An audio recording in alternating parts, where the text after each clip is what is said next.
1940, in Nazi-occupied Holland. In the shadow of war, he was born. The youngest of three, his siblings not much older than him, he was raised by his mom. His father had been called up to the military right before he was born.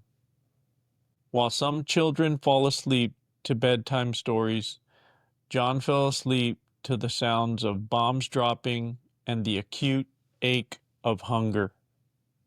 In his 5th year, he heard rumors of an army that was going to liberate him and his family.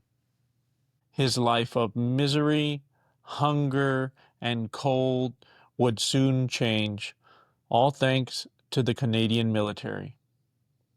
As a boy, seeing his liberators arrive, he could not help but feel an awe and emotion that would never leave him. In addition, he felt a debt and made a vow to emigrate to the land of his heroes, to Canada, and to give back. The first chance he could, at 24, he did just that. All the way to Prince George, British Columbia, where all the trees are, he says. He had been dreaming of this moment his entire life. At 24, in Prince George, and with only $25.47 in his pocket, he stormed out the gate. He worked at a lumber company, and he quickly excelled. His drive and his hunger led him to later own his own lumber mill. Eventually, he opened up 9 more companies, which he still actively manages today at the age of 84. He openly talks about his PTSD induced from the war to try and help others that have gone through the same thing. He was also diagnosed with ADHD in his 50s, which helped him understand why he had struggled in school. In his late 50s, he had a medical scare and started working out and watching his diet. He then inadvertently turned himself into a competitive bodybuilder. Today, he is the oldest competitive bodybuilder in North America. At the age of 84, he is still competing. In addition to all of this, he has written several books with the hope of helping others. He's also donated millions to charities throughout Canada. Scared boy from Holland, of all things, is grateful. And the only way he knows how to deal with that feeling is by giving back.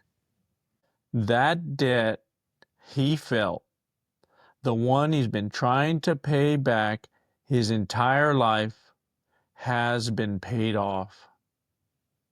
It's been paid off 1,000 times over.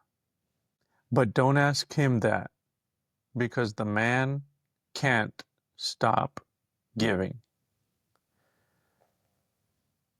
So, you're born in Holland during Nazi-occupied World War II. You live there until you're about 5 when your dad comes back because he was in the war. The Canadians liberated you all, and you highly admired them. They were your heroes, is what you've said. You always wanted to go to Canada after that. You did at the age of you wanted to go at 17, and then you finally went at the age of 24. Correct. You flew to Montreal, and then you took a train to Vancouver. 4 days, 5 nights, yeah. 4 days, 5 nights. And God, that is a long way to go. yeah. And then you went to Prince George, and then you left Prince George, I think, for a couple of years. You went further north. Correct, yeah. And then you came back to Prince George, and that's where you are now and where you've been and built your companies.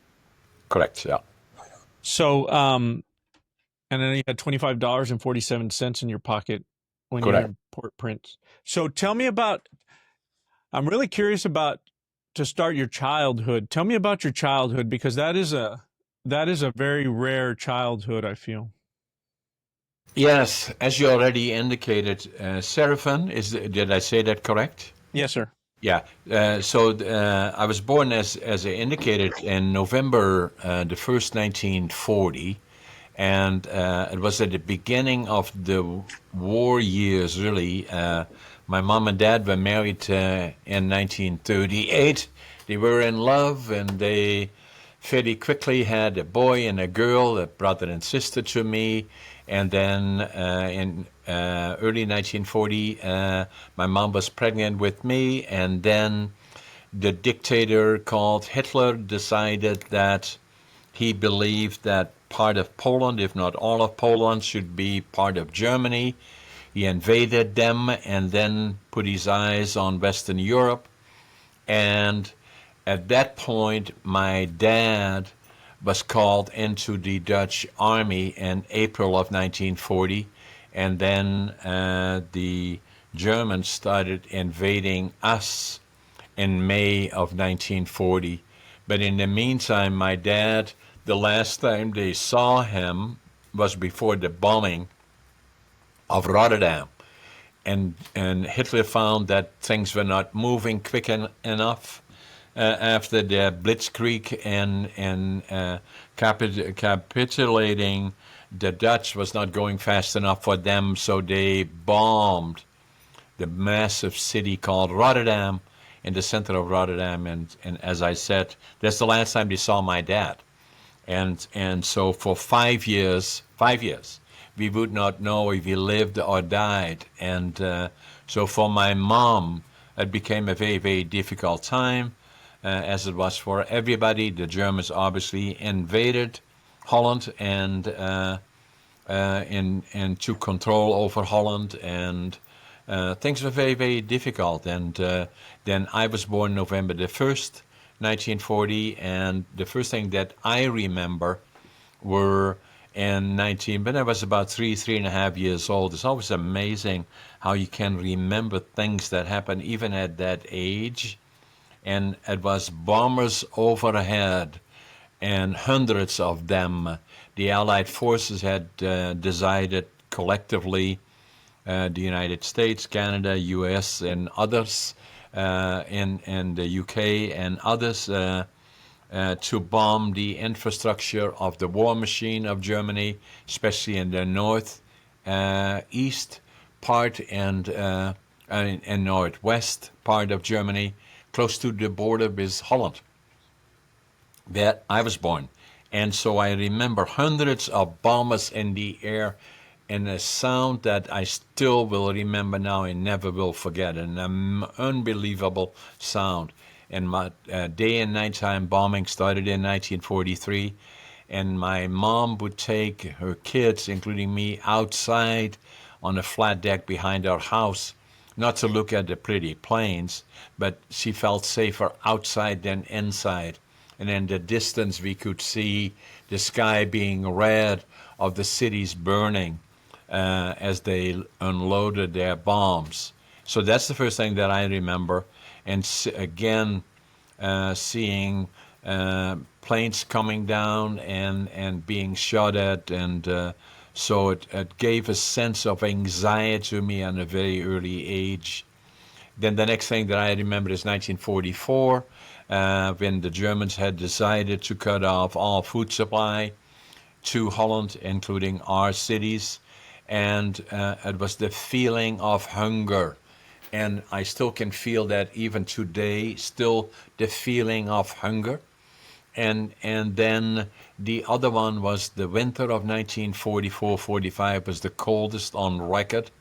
And I still feel the cold of sitting in a little room that's heated, and we sit around a little stove of some sort to try to stay warm. I can still feel that still today. And between my sister and my brother and myself, every morning we would go out with gunny sacks, just three of us, into the railroad yard, pick up anything edible and burnable. And the reason that we did as kids, because they wouldn't shoot us, but they boot us one and we'd just be back the following day.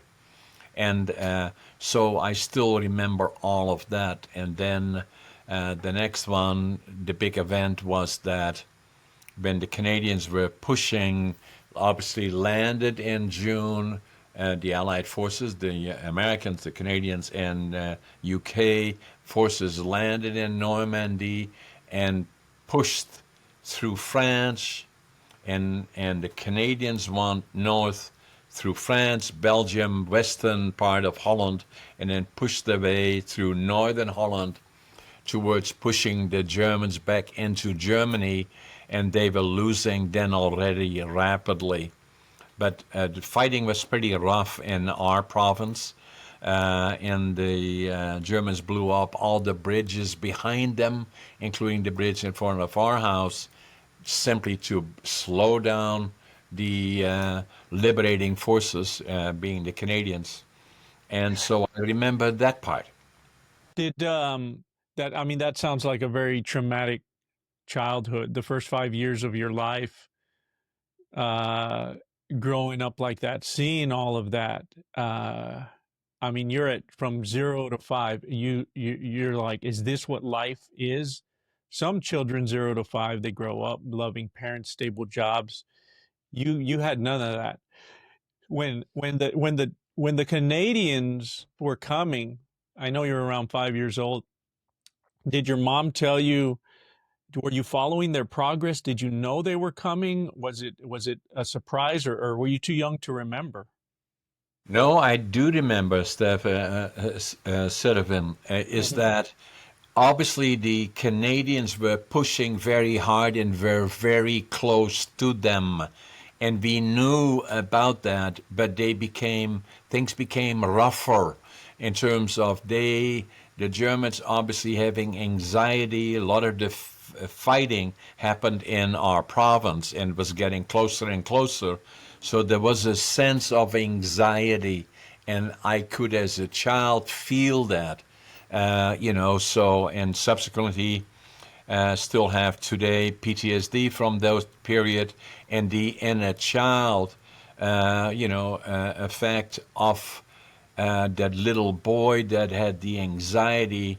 It was not until in my 50th year that I got counseling for it. Very emotional, actually, but it still stayed with me for all that period. And I was doing counseling in my relationship, now my wife, that we had some issues that we were trying to resolve through counseling. And then during that particular meeting, the counselor said, I would propose that, John and myself probably talk about the inner child. So I want to have your support for that. And then we decided that we would do that. And immensely emotional, but very, very helpful, because that never disappeared until then. Resolving that little boy being inside and still struggling with the anxiety. So, so that always stayed with me. And then as the Germans got, the army, the Canadian Liberating Forces got closer, and this was in April of 1945, early April, when the fighting took place close by, and we were well aware of it, but everybody stayed close to their houses because the Germans were very, very, they had nothing virtually left, blew up all the bridges behind them, including a bridge in front of our house, which I remember well. And, and then we saw people being shot in the neighborhood and in the area. And people before that being dragged out of their houses, putting into work camps or worse, was all stuff that we would see or hear about in the area. So that April the 12th, 1945, when the Canadians liberated our city and our area, I remember that part well, and it made such an impression on me that I knew from that point forward, as I grew up, I would go to the land of my heroes, Canada, and which I, as you already indicated, I did finally when I was 24. That's very inspiring to me. You're living through this hell, and and these men come in and liberate you, and I would feel that someone that goes through something like that would feel a lifelong debt to those men that have died to free you and to bring safety to your family. Did you're you're the youngest of three. I think you have an older brother and sister. Correct. You're going through the streets, you're picking up, you're looking for food, you're starving, you, your brother, sister, your mom. Um, did do they have were they impacted the way you were with this PTSD? Oh, I'm sure they did, although I didn't know what it was, PTSD or the inner child. But a couple of things came.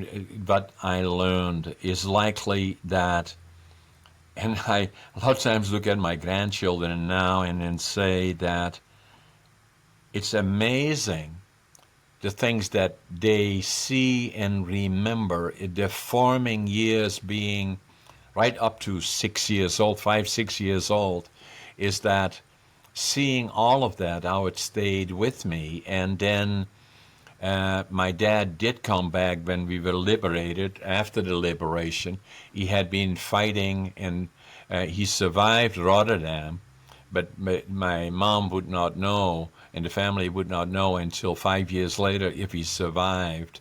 And he was underground fighting against the Germans for 5 years, and he had a helmet with him. And I remember that part. It was a bullet hole right through it that missed his brain by fractions of an inch. And but I didn't know the guy, But I remember the the helmet, and so and then I believe he never talked about the war, anything, had issues, drank too much alcohol, was not that kind of a drunk, but he became dependent on depressing, I believe, as a result of those years, in particular, being PTSD. For my mom, both of them have passed now, but was an amazing individual. And, but the war years were really never talked about in terms of how it affected them. And for me, it became and still is today, and more so today than ever before, likely, is that now 80 years ago, and I'm turning 85 this year in the next 3, 4 months. What I've done for the last 10 to 12 years, I've always made it part of my life, and especially the week of the November the 11th, the Remembrance Day here. I always make it a point to try to talk to 2 or 3 schools in British Columbia, wherever, about what does it really mean? Why do we say 2 minutes of silence? What does it really mean? And why is it important to know it and remembering it? And especially for Canadians and Americans, they don't always fully appreciate what the countries have done, and their people in particular, in liberating Europe during the Second World War. And so I believe I have an obligation to do that, and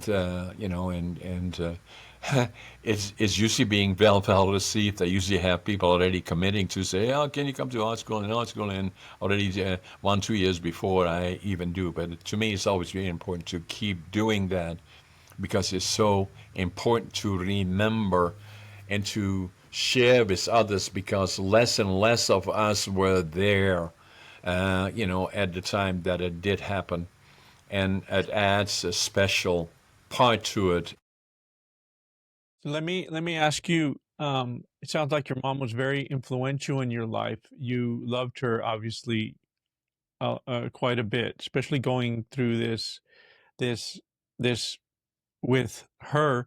What, what was it about your mom that you loved, and what have you taken from her in your life today? Yeah, interesting question, Stefan. Is that everybody liked her, even our friends, that and their kids liked her. And even by the time my brother, my sister, and myself are gone, the kids of their kids would stop by. She was a giving individual. And for my dad, was very successful in business, but the war always very much stayed with him, and he was not something uncommon, but being uh, a good sharing emotions then was not readily done, and it would be potentially, I do talk about it, is it would be potentially interpreted as weakness. At that point, I believe it didn't, and she didn't, so yeah, so she certainly was very, very important in that relationship. But my dad really never got over it, over the war years, but was very, very successful in business and very supportive in terms of his kids, and so. But some people do not, and I say it respectfully, that do not fully understand that if there is war, as we see today in Eastern Europe, the Ukraine comes to mind, and then the Middle East comes to mind, or there is dictatorships where individuals are becoming so powerful that they can dictate a whole country, that take us into God only knows where. And what comes to mind is Russia, China, Venezuela, Cuba, and I can go on and on and on and on, countries like that. Then it is important for me to suggest that what can lead from that is war. And if you have war, it's not a question that there is a war, and after the war is over, everything goes back to normal, if you wish. I share with them, no, it may take generations, if ever. And so that's what I like about democratic rule that we have in North America, in the United States, Canada, and other countries of Western Europe in particular, and other places. Democratic rule is where, and what comes to mind is the United States, is that as their constitution starts with three words, we the people, and that is the foundation, and the challenge is to maintain that, and say that's the foundation of freedom, and versus all the others. And having lived there and having been there, I do a lot of business here, obviously in Canada. When I started with my $25.47, and built companies, and I did all of that.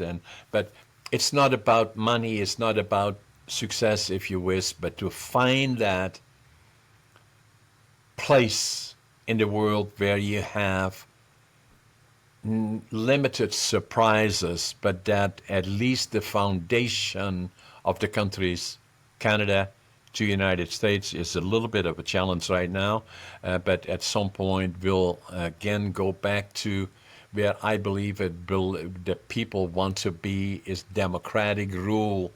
And I do a lot of flying for my business, and if I fly, I always sit by the window and I look out. It may be in Canada or in the United States. I look out of the window and say, "It's paradise. It is paradise." And so hence my attitude is always, and I'm going to show you a plaque here my employees gave me, is that 2547 is the amount, and it starts with attitude. I always, already from the time that I was young, I avoid negative. Don't even come close to me. And then passion. Whatever I do, I give it 125%. And work ethic. I work harder than anybody, and what will follow is success. And then what I do is I get up, even now at nearly 85, or pretty much 85. I wake up at 5:30 in the morning, and I always make my bed, and I always think I'm late. And so I still do. And have 10 different companies, but that's not what it is about. Became an author, author and wrote 5 different books. The one of them is Against All Odds. The first one. People said to me, about 6, 7 years ago, you had such an interesting life. You must write a book. And I said that for many, many years. But writing books is not easy. And so for 20 years I tried to write one, go up and down and up and down, and then I knew if I didn't do it now, about 6 years ago, already in my mid-70s, that would never happen. So the first one that I wrote is this one. I lived at 80 years, thought about it for 20 years, took me 2 years to write it. That became the first one. And then the second one that you may find interesting is that late in life I found that I had another issue that was looked at as stigma in a way, and because I knew I was different. Why am I different? I was not academically a success story. I failed grade 3. I failed grade 7 3 times. So people said to my parents, and they were beautiful people, as you already know, said, "What are you going to do with this guy?" And some of them said, "Send him to the mentally challenged school." They said, "No, we're not going to do that." So at 12 and a half years old, when I, for the third time, failed grade 7, they said, my grandfather was a master carpenter, and my dad was in lumber, and said, "Let's make him a furniture maker." So they sent me to a furniture factory at 12 and a half years old, and I loved it. And then in the evenings, I would go to be taught to become a furniture maker. That served me well. And then it took another, when I came to Canada, it took me another, in 1965, it took me 32 years.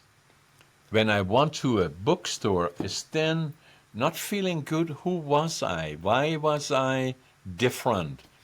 And I picked up a book, and the book that I normally have in my studio, the actual book, the title of the book was Driven to Distraction by Dr. Halliwell, and it's about ADHD. And I picked up the book. I don't know why. Started looking at it. I never even heard of ADHD. And so, and I wrote in the book, the actual book. I still have it in my studio. I wrote in Dutch in the book. Now I finally know who I am. And so, and that part changed my life. So between the war years, the decision to go to the land of my heroes, Canada, was forming. And then the dream that I had is, after working in the furniture factory and on and on, and a lot of people say, he's too dumb to understand that, so he will never amount to much because he can't learn and study, and because I was going to prove that I was just as smart, not smarter than as anybody else, and I was going to go to Canada, study was nothing, and build a lumber mill. Well, I did. And so Yeah, you the did. second book that I wrote is this one, ADHD Unlocked, and very successful, actually. And so that kind of changed my life as well. And then Let me ask you this. Let me ask you this. So, you say you failed out of third grade, then seventh grade 3 times, and then you started working, but you always wanted to go to Canada, right? You wanted to go at 17, and your parents they really didn't want you to go, it sounded like. too young.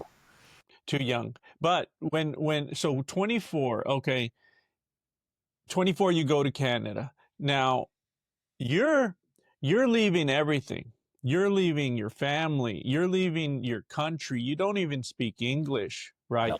So, Speak Dutch. wh- I spoke dialect. dialect. So, I mean, that is a huge that's a huge adventure, a huge risk. That must have been extremely difficult. What tell me what that was like when you left and what you were thinking and feeling. So what happened at 17, I was going to go, and my parents said, no, too young. And so then when I was 18, I was called into the draft, and I spent over 2 years in the Dutch Air Force. And then after I came out of there, I worked for a major lumber company in Holland, and so and already was kind of successful there. But the issue that I had in Holland, the way things were, that there is always a question of, in case you, at some point you get married, so the question is, are you able to support a family? You want to build a house, you want to build a career, or even maybe go into business. The question is, where are your diplomas? I had no diplomas, and so and so I knew that in my mind I was just as smart as anybody else, and not smarter then, but just as smart. I had to prove it to me, and to do that, I had to leave with nothing. And so I got a ticket. It was not a difficult decision because I knew from the time that I was 5 years old, I felt like I'm a Canadian. That's where I belong. So at the appropriate time, whenever that would have been, going to Canada was always part of who I am. And so, but I wanted to start with nothing. So I had a suitcase, 3 books, 2 sets of clothes, and then very little money. And then I knew I wanted to build a sawmill, and the timber is in Western Canada and British Columbia. And so when I came, as you already indicated, off the train here, I went to the immigration department and could speak English, but fortunately there was a German fellow. I could speak some German. I told him I wanted to build a lumber mill. He said, go to Prince George. That's where they're building all the mills and all blah, blah, blah. That's where the opportunities are. So that's what I did. So when I came off the bus here in Prince George, 12 hours, 13 hours later, in July of 1965, late July 65, I had my suitcase, 3 books, 2 sets of clothes, and I counted my money at least 3 times. I had $25.47. Did you know when you land, did you know leaving Holland you were going to British Columbia, or did you land in Montreal and ask questions? No, I knew the timber was in British Columbia.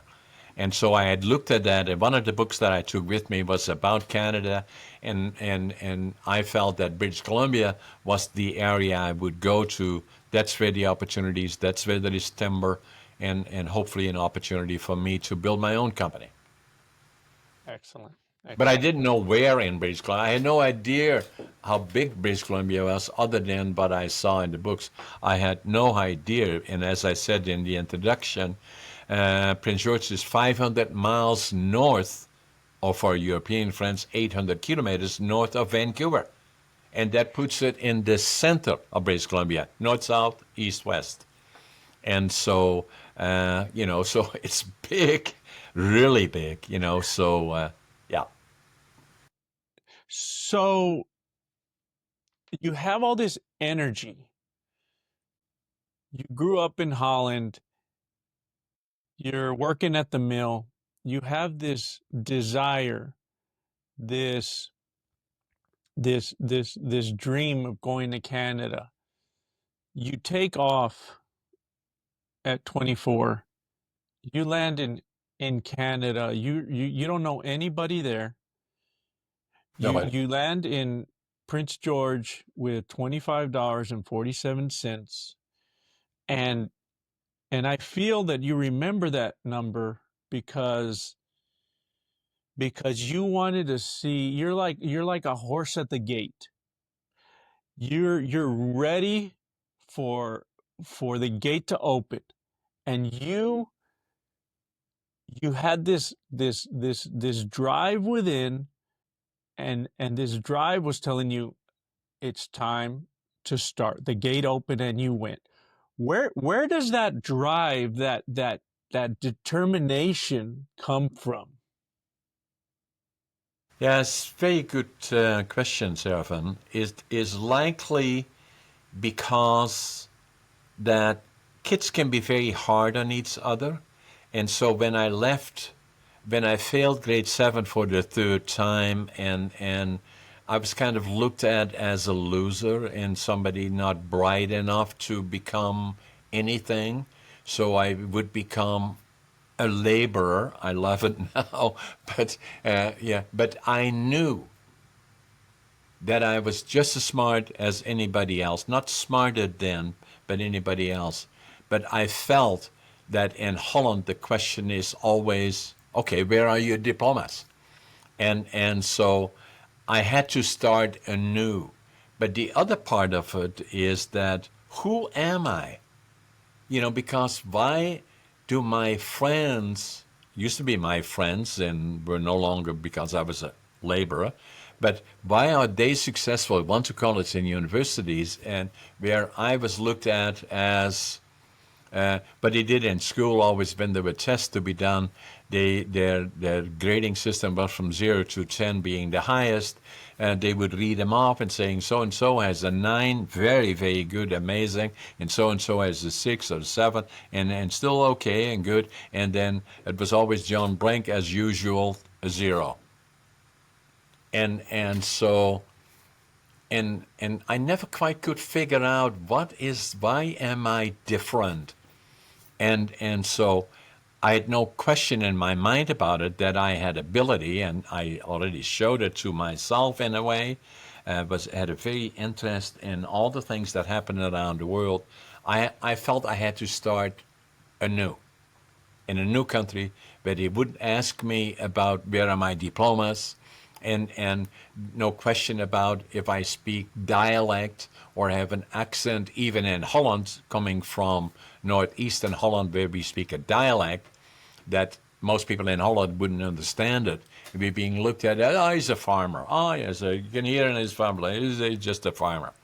And so that so when I was called into the Dutch Air Force at 18, I had to learn to speak High Dutch, which was new for me, and I did it with a dialect. And then after that, worked in the forest industry in Holland, and then I believe at that point I started to say, this is the time for me to go to the land of my dreams, Canada, and that I told myself I start with nothing. And I had opportunity to make connections through the companies that I work for. I didn't want to do that. I start from nothing. All I know is I want to go to British Columbia. I want to build a lumber mill. And that's what I did. And so the road alongside that, that's why I wrote the book Against All Odds, is that Against All Odds is not about how successful John is, just the opposite. All the ups and downs that I went through, starting out as a cleanup man, walking to work 8 kilometers and walking back home because I had no car, nothing. And so all of that, and staying the course and believing. What do you think? It sounds like obviously Canada has all these opportunities that weren't available to you in Holland. What do you think would have happened if you stayed in Holland? Where do you think you would be today? This I like the question, Sirman. Because the answer may be surprising. I would have been extremely successful. There is no question about that. And I would have probably been. My dad was managing a lumber company, a small lumber company, for the largest importer of lumber in Western Europe, based in Central Holland. And I worked for that company for a period of time because my dad was managing, in spite of everything, and in their auditing department. So what would have happened to me if I would have stayed? It would have taken me time, as it did here, to discover ADHD and some of the other things. Communication to me was extremely difficult, even when I was here. already successful. I could communicate well if I had 3 or 4 people around me, but beyond that was more difficult for me. And through something called Toastmasters that I discovered in 1990, I was a member of that for a long time. That changed me, and I became a very good communicator, in fact. So, but again, coming back to your question, I would have been very, very successful. I probably would have ended up running the biggest importing company in Western Europe. They had manufacturing facilities, mainly through Holland, but some in Belgium and Germany. And I would have been the CEO of that company. There's no question in my mind about it. So knowing that, knowing how you are, how you have this drive, how you overcome obstacles, do you regret not staying in Holland? No, from the time that I was, this is amazing in a way, from the time that I was 5 years old, and on April the 12th, 1945, and the Canadians liberated us, and right behind us, within 50 feet was the schoolyard, where a section of the U.S. Army Red Cross had a small sector led by a captain and 25 Canadians. Every morning we would go there, and they would feed us bread with butter and cheese, and the butter and cheese was bigger than the bread. And every morning we were there. We called everybody Johnny. Obviously, we didn't understand each other, but we did. And that was the point that I knew I was a Canadian. There's no question in my mind about it. I've always felt from that point forward, I'm a Canadian. That's where I belong. I've heard you say that you're living your dream. Okay. So you were a young boy during the war. You grow up in Holland. You come to Canada. You start your business. You become a bodybuilder. You do Toastmasters. When did you start living your dream? Very good question, Servan. Is that I had to find who am I? And so it started with an ex-sister-in-law that I had and difficulty that I had communicating or self-confidence. Although I was already successful, I had a number of companies even then, and said, I want you to come with me to Toastmasters. I said, what is it all about? He said, communication skills. I said, are they going to ask me questions? He said, no, because if they do, I'm not going. No, just sit there, just watch them. Okay, I said, okay, I'll do that. In the middle of the meeting, somebody said, hey, John, tell us all about you. I said, oh, my God, I'll never go back here. And so, but I did. I stayed there for 10 years, and it changed my life. No question about that. Became a distinguished Toastmaster. And for the people watching us, Google it, Toastmasters. They're probably, as we speak, is probably 500,000, 1 million people being part of it. Most communities in North America have it, and around the world. And it's all about communication skills. And it's not just communicating, it's becoming a good listener. And then being able to think on your feet and create confidence and all those things that are associated. So I did that in 1990 to 2000, and then add to that in 1997, January 1997. If I have that book, Driven to Distraction, from Dr. Halliwell, I wrote in the book, Now I Finally Know Who I Am, in Dutch. Underneath it, I wrote January 1997. That's the book that I bought. That combination of all of those changed me, but by then it took me 5 years in 1997 until, already being 57 years old, until I went to my doc and that I delivered our two daughters, had known, was a friend, and I went to him and and he said, hey, John, why are you here? I said, I think I got ADHD. And so we checked it out, and I do. And so, so the combination of all of that, that changed my life in terms of confidence, in terms of the ability to become a presenter. I'm a recognized speaker all over the place, obviously, and not bragging about that, but for the purpose of our conversation, became very successful in podcasting, be one of the top 1/10 of 1% globally. We're approaching 1 million subscribers on YouTube. And then the next thing is I'm developing a platform. I've written a number of books. This is another one that I did.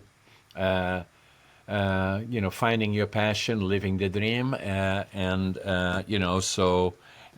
then another book that I did is this one here, is living young, dying old, because physical fitness and health and diet and understanding your body extremely important. All of those things, and I speak about all of those. So it changed my. I'm a late bloomer. So from the time I was 62, when I was officially diagnosed, the Toastmasters, in addition to that, the decision to go to Canada, the land of my heroes, and all the combination of all of those, lumber, blah, blah, blah, started as at 12 and a half years as to work in factories is, it's always very, very important. And I heard it on a U.S. station, actually, that 75% of the people that work in the United States, probably Canada is the same, don't like their jobs. And 70% of that 75% are looking for another job. And so I wrote a book about that. Same with kids that I give presentations to in high schools or colleges, universities. I say, that after I give a presentation to them, I usually ask some of them, what are you going to do after you're finished here? Say, I don't know. I said, well, it's important, respectfully, to find out what direction do you want to go in? What do you believe you're good in? Because most of your life you will be working. And if you enjoy what you're doing, that will affect everything around you, your family life, your relationships, and all the other things. And so if you want to be a truck driver, talk to truck drivers and see, should you own the truck, should you be a long driver, small, or if you want to be a contractor, talk to contractors. Or you want to be building houses, talk to somebody who's building a house. Or you want to be a lawyer or a doctor, or for that matter, an entrepreneur. They all love to talk to you. And then the fair question would be finding your passion. Say, hey, John, then how about you? You've been working for 73 years. Are you living the dream? I am. Every day of my life, I'm living the dream. I love where I live. I love what I'm doing. And every day to me is a good day. Wow. Yeah, it seems like you've been living your dream for most of your life, and I think that's an inspiration to a lot of people, especially your family and the people that are close to you, and probably your coworkers there and your friends. You're probably an inspiration to them, and you may not even know how much of an inspiration you are. So let me ask you this: you're in Canada, you're you're having successful you're having success in Canada. When you go back to Holland, I assume you've gone back to visit. When you arrive back in Holland with what you had gone through in Canada, what did you feel when you went back? Well, initially when I went back, obviously my parents then were still alive, and I always enjoyed going back, but there was no question in my mind that by then I was a Canadian, and I love it here. That's where I would spend the rest of my life. I knew that then. There was no question about it. Even during the difficult time when I came here, had to walk to work, was a cleanup man, piling lumber, and being kind of made fun of because I had an accent and was not a very good communicator. Even then, there was no question in my mind that if I would never go back unless I was successful or in the box. A little bit radical, but I was committed to being here, and there was no question about going back. But when you went back, what did you feel? I still love Holland for all the things that it are. I'm still proud to say that I was born in Holland. I obviously have become a Canadian, but I'm still proud of Holland. I'm still proud of being born in Holland, and I'm proud of the experiences that I had and have, and being able to share that with others. Hence my podcasting, hence my books, hence my presentations that I do, and in particular to neurodiversity issues that I'm familiar with, being open and candid about, not about the liability of it, but like with ADHD and dyslexia that I have, and so did Dr. Halliton, that wrote 18 books, is that I call it a superpower. And if people say to me, "How do you do all the things that you're doing?" and you're 85 years old, and then I'm obviously still involved in bodybuilding and physique, is that I'm the oldest competitive bodybuilder in North America, and I love it. I'm training again for. I qualified for the Arnold's and the Nationals here, and then COVID came, and now I'm training again for 2026 when I'm 86 to compete in the Arnold's. But first and foremost, Evan, what it does, it keeps me fit and healthy, and so diet extremely important, lifestyle extremely important, and fitness in a general sense of your body and understanding it is very, very important to me. And that's where I'm saying everything is possible. You said you had grandkids. Do you have any grandsons? Yes. Okay. Are you familiar, um, are you familiar with the overcolics study? No. Okay. It's a study. It's I think it was out of where's this? Sweden, I believe. They took um kids, or they studied kids that had famine in their early life. And it's something called epigenetics, which is something related to, like, not genetics, but like epi, like outside of, around genetics. But they looked at the children and the grandchildren of people that went through famine, kind of like you went through in Holland, right? And they found with men through the paternal side, so your grandchildren, grandkids of men that had famine, on average lived about 6 years longer than their peers. What I mean to say is your burden, your struggle may actually benefit your grandsons. And I don't know if you've ever heard of that study, but No. that, Never heard of it. mhm, yeah. They did another study. It's not really related to you as much, but they studied the Dutch famine, the 1945, 44 to 45 winter, and they also found some interesting results with that and how it affects children. Yes. But you were born before. No, no, that's I lived through that, right? So the hunger of 1944, 45 for us was when we would go with gunny sacks into the railroad yard, pick up anything edible and burnable, and the hunger winter was, or the summer was followed by the coldest winter on record, and a lot of kids died, because of cold and lack of food. So I lived that 1944, 45 part. Yeah. So, seeing your life now, the arc of your life, Holland, Canada, success, bodybuilding, being an inspiration.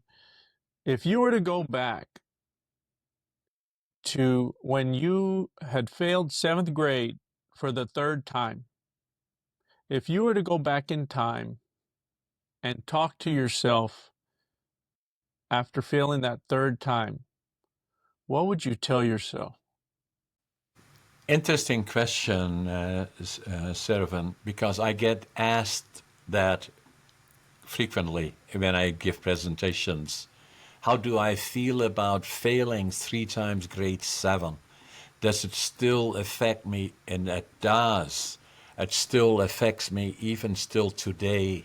I say to the people that are asking the question and the people that I speak to, I should have left earlier.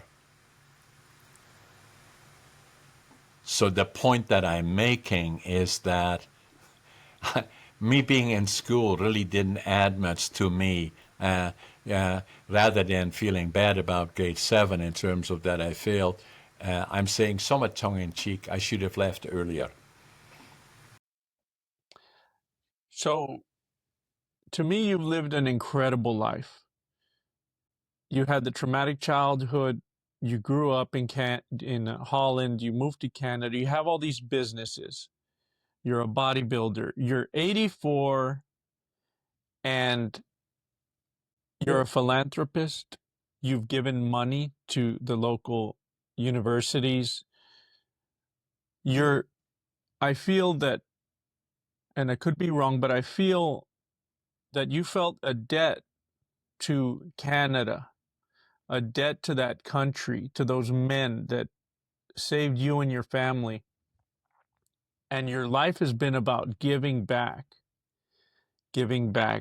with business, with with money, with yourself. What do you want people to remember about your life? Wars are bad, so there is not a question of that. War happens, and then once the war is over, everything goes back to normal. It simply doesn't.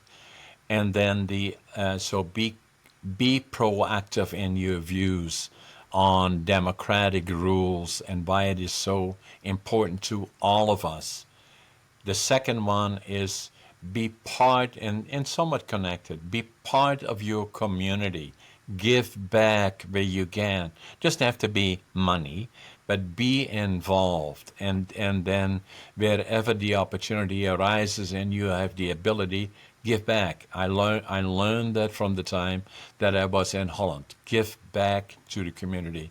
And I have always done that, and I always feel very, very strongly about that. Communities, not only the one that you live in, but beyond. Whatever you can do, give back. And that's why substantially I write books, not to make a lot of money on it or anything like that, but share my history, and in particular with neurodiversity issues and people that are struggling with who am I, or feeling ADHD is still not well understood, although the frequency of occurrence likely around the globe is probably close to 30% of the population. You cannot avoid becoming in touch with it, the better you understand it, not only as it relates to those that have or are being diagnosed, but also the ones that have family members or in the working circle. Learn about it, understand it, but not limited to that, but other issues. The better you understand it, and whatever you can do to help and give something back.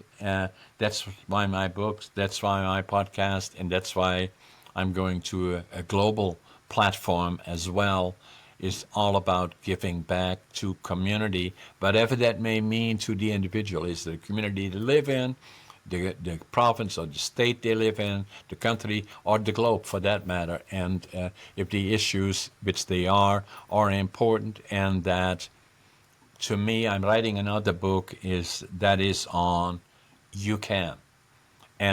So that's the next book that's coming out. And then communication's very, very important. This is the next book that's coming out in July, and it's all about communication skills and understanding it.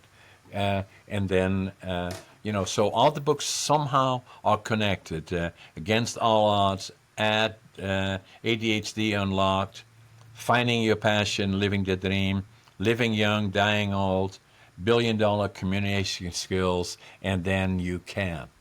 So those are the 6 books that I'm doing, and not for the purpose of making a lot of money, but at least sharing my history and hopefully that will be helpful to some.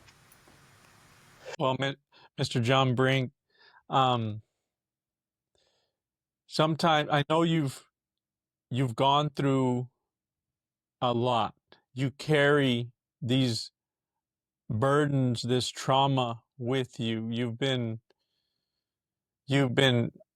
overcoming challenges and carrying these things for years. And there are people around you, I would suspect, people, friends, family, that you have had an influence on. There are probably some in that room that you're in right now.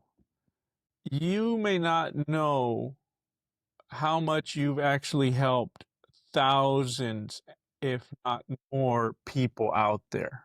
Okay. Sometimes it's hard for us to see how much we have an effect on people, but people around us can tell.